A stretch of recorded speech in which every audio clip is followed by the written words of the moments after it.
जानिए क्यों रह गई माँ नर्मदा कुंवारी, माँ नर्मदा के प्यार की दर्द भरी कहानी। प्राचीन धर्म ग्रंथों में जिस रेवा नदी का जिक्र हुआ है वह भारत की एक पवित्र नदी नर्मदा है।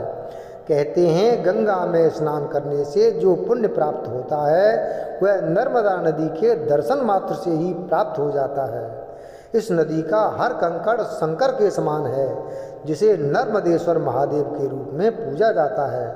नर्मदा के जन्म की कहानी बहुत ही रोचक है और उससे भी रोचक है इसके नदी बनने की कहानी। ऐसी कथा है कि यह भगवान शिव के पसीने से एक 12 साल की कन्या रूप में उत्पन्न हुई थी। फिर जीवन ने ऐसा मोड़ लिया कि प्यार में इन्हें धोखा मिला और यह उल्टी दिशा में बह निकली। नर्मदा नदी के बारे में कहा जाता है कि यह राजा मैखल की पुत्री थीं। नर्मदा के विवाह योग्य होने पर मैखल ने उनके विवाह की घोषणा करवाई।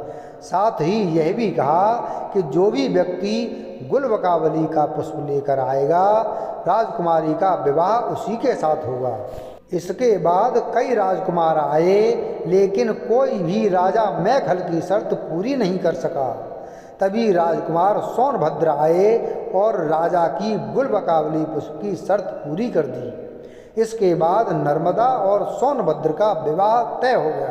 राजा मैखल ने जब राजकुमारी नर्मदा और राजकुमार सोनभद्र का विवाह तय किया तो राजकुमारी की इच्छा हुई कि वह एक बार तो उन्हें देख ले। इसके लिए उन्होंने अपनी सखी जुहेला को राजकुमार के पास अपने संदेश के साथ भेजा, लेकिन काफ़ी समय बीत गया और जुहेला वापस नहीं आई। इसके बाद तो राजकुमारी को चिंता होने लगी और वह उसकी खोज में निकल गई। तभी वह सोनभद्र के पास पहुंची और वहां जुहेला को उनके साथ देखा। यह देखकर उन्हें अत्यंत क्रोध आया। इसके बाद ही उन्होंने आजीवन कुंवारी रहने का प्रण लिया और उल्टी दिशा में चल पड़ी।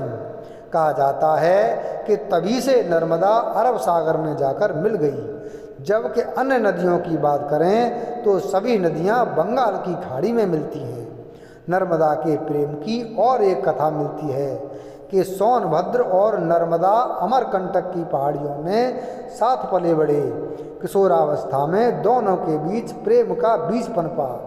तभी सोनभद्र के जीवन में जुहेला का आगमन हुआ और दोनों एक दूसरे से प्रेम करने लगे। इसके बाद जब नर्मदा को यह बात पता चली तो उन्होंने सोनभद्र को काफ़ी समझाया बुझाया, लेकिन वह नहीं माने। इसके बाद नर्मदा क्रोधित होकर उल्टी दिशा में चल पड़ी और आजीवन कुंवारी रहने की कसम खाई। नर्मदा को मध्य प्रदेश की जीवन रेखा कहा जाता है। नर्मदा की उत्पत्ति मैकल पर्वत के अमरकंटक शिखर से हुई है। बता दें कि ये पूर्व से पश्चिम की ओर बहती है और खंबात खाड़ी में गिरती है। नर्मदा भारत के अंदर बहने वाली तीसरी सबसे लंबी नदी है। ग्रंथों में नर्मदा नदी की उत्पत्ति और उसकी महत्ता का विस्तार से वर्णन मिलता है। इन्हीं कथाओं के अनुसार नर्मदा नदी के दर्शन मात्र से होने वाले फल की भी जानकारी मिलती है। नर्मदा ही इकलौती नदी है जिसकी परिक्रमा की जाती है। पुराणों में उल्लेख मिलता है कि गंगा स्नान से भी जो फल नहीं मिलता वह माँ नर्मदा के दर्शन से ही प्राप्त हो जाता है। कहा जाता है नर्मदा ने कई हजार सालों तक तपस्या की। इससे भगवान शिव ने प्रसन्न होकर उन्हें दर्शन दिया। इसके बाद नर्मदा ने उनसे कई वरदान प्राप्त किए। इसमें प्रलय में भी अविनाशी होने, विश्व में एकमात्र पाप नाशनी और नर्मदा में पाए जाने वाले पाषाणों के शिवलिंग होने का वरदान पाया। यही वजह है कि नर्मदा में पाए जाने वाले शिवलिंग को बिना प्राण प्रतिष्ठा के पूजा जाता है। इसके अलावा नर्मदा ने अपने तट पर भोले पार्वती के साथ ही सभी देवताओं के वास करने का भी वरदान प्राप्त किया। कथा नंबर 3। कई हजारों वर्ष पहले की बात है। नर्मदा जी नदी बनकर जन्मी और सोनभद्र नद बनकर जन्मे। दोनों के घर पास थे। दोनों अमरकंट की पहाड़ियों में घुटनों के बल चलते, चढ़ते चढ़ाते, हंसते रूठते। दोनों का बचपन खत्म हुआ, दोनों किशोर हुए, लगाव और बढ़ने लगा। गुफाओं पहाड़ियों में ऋषि मुनि व संतों ने डेरे डाले, चारों ओर यज्ञ पूजन होने लगा। पूरे पर्वत में हवन की पवित्र समाधियों से वातावरण सुगंधित होने लगा। इसी पावन माहौल में दोनों जवान हुए। उन दोनों ने कस्में खाईं जीवन भर एक दूसरे का साथ नहीं छोड़ने की, एक दूसरे को धोखा नहीं देने की। एक दिन अचानक रास्ते में सोनभद्र के सामने नर्मदा की सखी जोहिला नदी आ धमकी। 16 श्रृंगार किए हुए, वन का सौंदर्य लिए वह भी नवयुवती थी। उसने अपनी अदाओं से सोनभद्र को मोह भी लिया। सोनभद्र अपनी बाल सखी नर्मदा को भूल गया। जोहिला को भी अपनी सखी के प्यार पर डोरे डालते लाज न आई।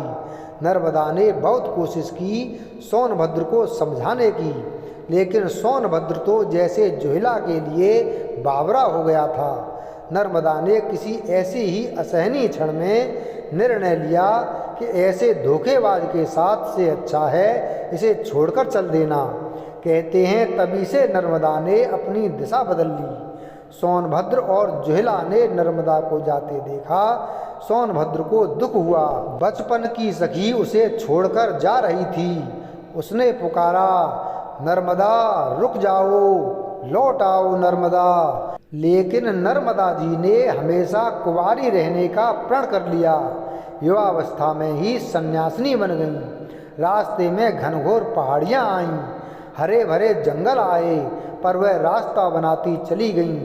कल कल छल छल का शोर करती बढ़ती गईं। मंडला के आदिम जनों के इलाके में पहुँची। कहते हैं आज भी नर्मदा की परिक्रमा में कहीं कहीं नर्मदा का करुण विलाप सुनाई पड़ता है। नर्मदा ने बंगाल सागर की यात्रा छोड़ी और अरब सागर की ओर दौड़ी। भौगोलिक तथ्य देखिए कि हमारे देश की सभी बड़ी नदियाँ बंगाल सागर में मिलती हैं, लेकिन गुस्से के कारण माँ नर्मदा अरब सागर में समा गईं। नर्मदा की कथा जनमानस में कई रूपों में प्रचलित है, लेकिन चिरकुमारी नर्मदा का सात्विक सौंदर्य, चारित्रिक तेज और भावनात्मक उफान नर्मदा परिक्रमा के दौरान हर संवेदनशील मन महसूस करता है। कहने को वह नदी रूप में हैं, लेकिन चाहे अनचाहे भक्तगण उनका मानवीयकरण कर ही लेते हैं। पौराणिक कथा और यथार्थ के भौगोलिक सत्य का सुंदर सम्मिलन उनकी इस भावना को बल प्रदान करता है और वे कह उठते हैं, नमामि देवी नर्मदे। वीडियो अगर पसंद आया हो तो वीडियो को लाइक करें, चैनल को सब्सक्राइब करें और बेल आइकन प्रेस करें। धन्यवाद।